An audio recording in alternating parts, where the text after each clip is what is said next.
রোদ উঠতেই কাপড় চোপড় ধোয়ার ধুম পড়ে গেছে। আর তার সাথে থাকলো অসাধারণ একটা চিড়ের পোলাও। নমস্কার বন্ধুরা, গুড মর্নিং। আজকে সবাই কেমন আছেন? আমি তো একদম ফাটাফাটি আছি। আজকে আমাদের এখানে না সকাল থেকেই রোদ উঠে গেছে। এতটাই ভালো লাগছে রোদ দেখে, কারণ কয়দিন ধরে আজকে রোদ নেই, একটুও ভালো লাগে না।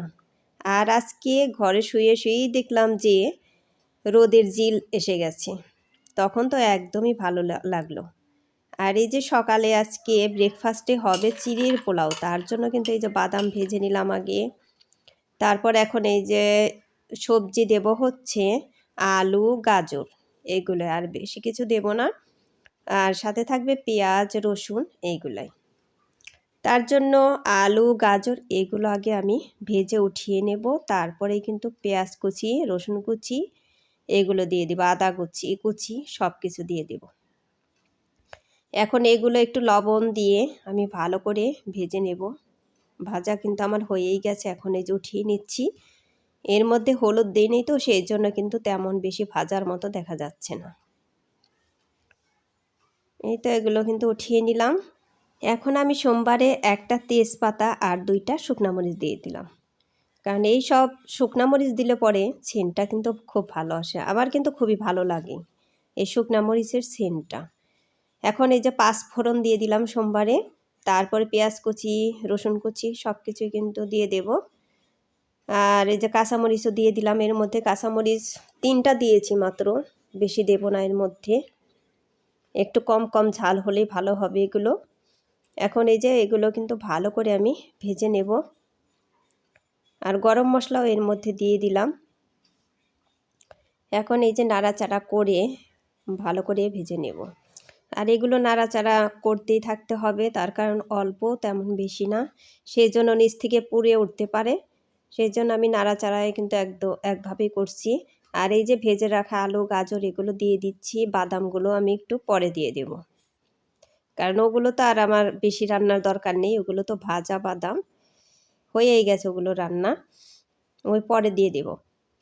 এই তো এগুলো কিন্তু আবার একসাথে নাড়াচাড়া করে তারপরে ওদিকে আবার আমি চিড়ে ধুয়ে ঝরনা দিয়ে রেখেছি, কারণ আগে না ধুইলে না একদমই ঝরঝরা হবে না, সেই জন্য আমি আগে ধুয়ে একদম ঝরনা দিয়ে রেখেছি। ওগুলো কিন্তু ঝরঝরেই হয়ে গেছে।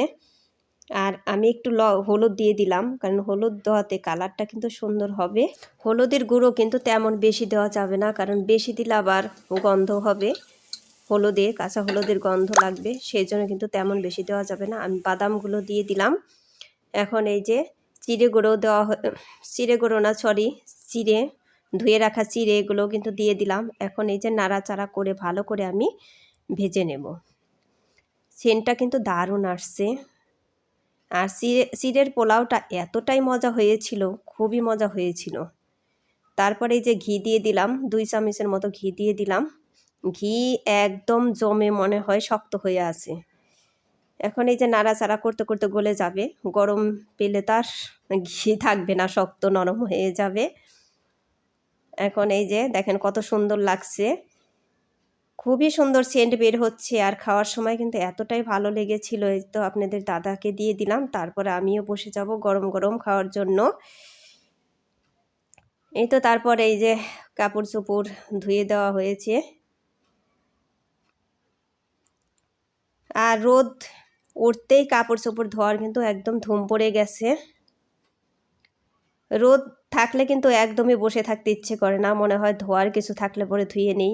আর কয়দিন ধরেই ধোয়াধুয়ি চলছে, কারণ অনেক কিছুই জমা হয়ে আছে ঘরে ধোয়ার জন্য। রোদ উঠছে না, সেই জন্য কিন্তু ধুচ্ছিও না, কারণ রোদ না থাকলে কাপড় চোপড় ধুইলে পরে কিন্তু কাপড় চোপড় দিয়ে একদমই গন্ধ হয়, সেই জন্য আমার রোদ না উঠলে কাপড় চোপড় ধুইতে একদমই ইচ্ছে হয় না।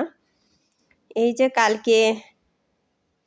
কালকে না এই সব কাপড় চোপড় কয়েকদিন ধরেই কিন্তু ধুয়েছি, আজকে 4 দিন হবে এগুলোর ধোয়া। আজকে এই রোদ দিলেই হয়ে যাবে, কারণ এই রোদ একদমই উঠছে না। রোদ না উঠলে এগুলো কিভাবে আমি ঘরে নিয়ে রাখবো, সেই জন্য যে আজকে একটু রোদ উঠেছে না, এই রোদেই কিন্তু হয়ে যাবে এগুলো। আর বাতাস আছে প্রচুর, তা থাকলেও রোদ আছে, সেই জন্য কিন্তু ভালো লাগতেছে। বাতাসে প্রচুর শীত লাগতেছে। এই তো এখন এগুলো একটু তাপ দিয়ে তারপরে কিন্তু নিয়ে রাখবো। এগুলো নিয়ে রেখে তারপরে আবার আরও কিছু তো ধোয়ার থাকে, ওগুলো ধুয়ে দিতে হবে। আর আজকে এগুলোতেই হয়ে যাবে, আজকে আর কোনো কাপড় চোপড় ধুবো না। কালকে আবার, এখন মনে হয় কয়েকদিন রোদ উঠবে, ওই কালকে আবার সকালে ধুয়ে দেব। আর আজকে রোদ উঠেছে, এখন কয়টা বাজে, এখন 12টা বাজে, এখন রোদ উঠেছে। ওই সকাল 8টার দিকে রোদের জিল একটু দেখা গেছিল, তারপরে আবার কুয়াশার জন্য কিন্তু ভালো করে উঠতে পারেনি। আবার এই যে এখন 12টার সময় ভালোভাবে উঠেছে রোদ, এখন খুবই ভালো লাগতেছে। তারপরে যে রান্না শুরু করে দিয়েছি। আর আজকেও আমাদের পাবদা মাছ রান্না হচ্ছে। পাবদা মাছ খেতে আমারও খুব ভালো লাগে, আমার হাজব্যান্ডেরও কিন্তু খুব ভালো লাগে পাবদা মাছ, খুবই ভালো লাগে। যাদের রান্না করা হয় তাই দিয়ে ভালো লাগে। আর আজকে আলু কপি দিয়ে রান্না করব পাবদা মাছ। আর এই যে ভাজার সময় পাবদা মাছ কিন্তু খুবই সাবধানে ভাজতে হয়, তা না হলে ফুটে একদম চোখে মুখে আসে। আমি একদমই আস্তে আস্তে জাল দিয়ে কিন্তু এগুলো ভাজতেছি। আর আজকে একবার আমি ভিডিও ছাড়তেই চাইছিলাম না, ভাবছিলাম যে আজকে আর ভিডিও দেব না, কারণ প্রতিদিন ভিডিও দিতে গেলে কিন্তু তেমন বেশি ভালোও হয় না। কিন্তু আমাদের তো ডেইলি ব্লগ, ডেইলি ভিডিও দেওয়ার কথা, কিন্তু প্রতিদিন দিতে পারি না। আর আমার কিছু কিছু বন্ধু আছে, সেসব বন্ধুরা কিন্তু রেগুলার ভিডিও দেয়, মানে যেমন মনে হয় সেরকম হয়, ভিডিও প্রতিদিনই দেয়, প্রতিদিনে যে রকম কাজ করে সেই রকমই কিন্তু ছেড়ে দেয়, তাতে ভালো হয় অনেকটাই। কারণ যে রকমই ভিউজ আসে তাতে তো প্রতিদিন ভিউজ আসতেছে, আর প্রতিদিন ভিডিও ছাড়লে দেখবেন রিচ ডাউন হয় না, অনেকটাই চ্যানেলের পক্ষে অনেকটাই ভালো হয়। সেই জন্য মানে একটু কষ্ট হলেও দেওয়ার চেষ্টা করি, কিন্তু মাঝে মধ্যে একদমই দেওয়ার মতো সম্ভব হয়ে ওঠে না, কারণ ভয়েস দিতেও ইচ্ছে করে না। আর আজকেও আমি ভয়েস দিতেছি, আমার কিন্তু একদমই ভালো লাগতেছে না, কেমন যেন লাগতেছে এখন। আর আমি আজকে ভয়েস একদমই ভিডিও ছাড়ার আগে দিচ্ছি, এখন বাজে হচ্ছে 3:30 বেজেই গেছে প্রায়, এখন আমি ভয়েসটা দিচ্ছি, কারণ ওই যে আগেই বললাম যে আজকে ভিডিও দিতে চেয়েছিলাম না। এই তো এখন এই যে তরকারি কিন্তু আমার প্রায় হয়ে গিয়েছে, এখন মাছগুলো দিয়ে দিলাম।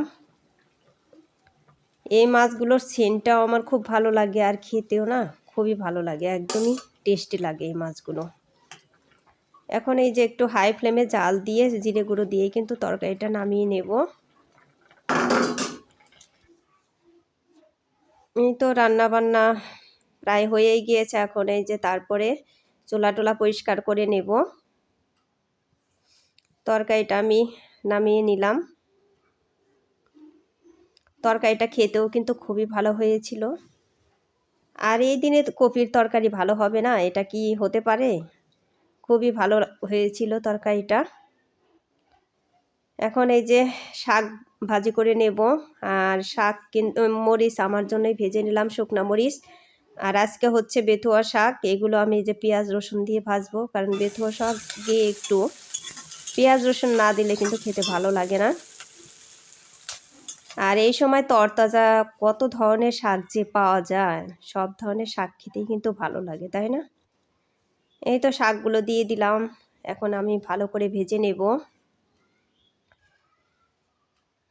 আর এখন ভিডিওতে আমার কিন্তু এখন দুইটা বেজেই গিয়েছে। এই তো দেখেন শাকগুলো আমার ভাজা হয়ে গেছে। যাই হোক বন্ধুরা, আমার ভিডিওটি যদি ভালো লেগে থাকে তাহলে একটা লাইক কমেন্ট শেয়ার করে দেবেন।